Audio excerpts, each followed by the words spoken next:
კახეთში ალოობა იწყება. ქერისა და ხორბლის მოსავლის აღება ტრადიციულად საქართველოს პურის ბეღლად ცნობილი შირაქის ველიდან დაიწყება. ფერმერები წელს უხმოსავალს ელოდებიან, თუმცა ჭარბინალექის გამო მარცვლეული კულტურის აღება შედარებით გვიან დაიწყება. კარგ მოსავალს ველოდებით. თავარია ეხლა ტემპერატურა მაიწიოს, იმიტომ რომ უხინალექები მოვიდა გაზაფხულზე და ეხლა საჭიროა სითბო, რომ დასრულდეს ვეგეტაცია. დაახლოებით ვფიქრობთ, რომ 10-დან 15-მდე ქერის მოსავალი დაიწყება ალაზანზე და გაგრძელდება ხორბლის მოსავლით.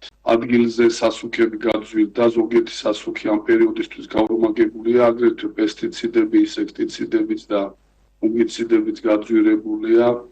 ამას დაემატა დიზელის გაძვირება, რამაც გამოიწვია კომბაინების ტრანსპორტის გაძვირებაც, გაძვირებული იქნება წინასწარი პროგნოზით და უკვე მოლაპარაკებულებით ვთქვათ, რომ გაიზრდება ფასი, გამორიცხული ამ ფასებში აღარ შეასრულებენ მექანიზატორები, რა თქმა უნდა, იქიდან გამომდინარე, რომ დიზელმა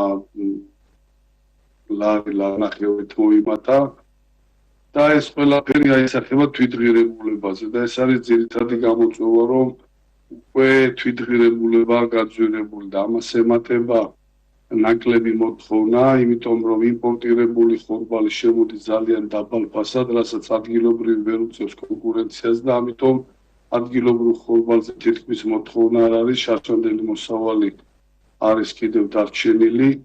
ფასებია ძალიან დაბალი და აქედან გამომდინარე, ეს არის ყველაზე დიდი გამოწვევა დარგისთვის, რომ თვითღირებულებაში თუ ვერ გაყიდს ფერმერი, ანუ წარმოებას ეკარგება აზრი.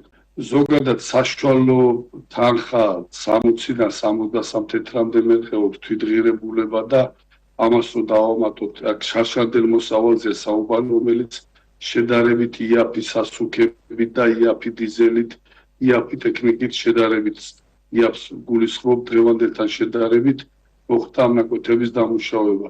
ეს დაახლოებით 60-დან 73 თეთრამდეა, მაგრამ ეხლა გაიზრდება უკვე აღების ნაწილში, იმიტომ როგორც აღნიშნეთ, კომბაინები გაძვირებულია უკვე და ტრანსპორტირებაც გაძვირებული იყო უკვე სასუქები, იმიტომ რომ იანვრიდან მაგალითად ორჯერ გაძვირდა ადგილობრივი გვარჯილა, აზოტს გულისხმობ, რუსთავის აზოტს. შემოტანილი სასუქები უფრო მეტად გაძვირდა კიდევ და ზოგ შემთხვევაში 100%, 50%-ით გაიზარდა. დღესდღეობით ფასზე საუბარი ძალიან რთულია, თუმცა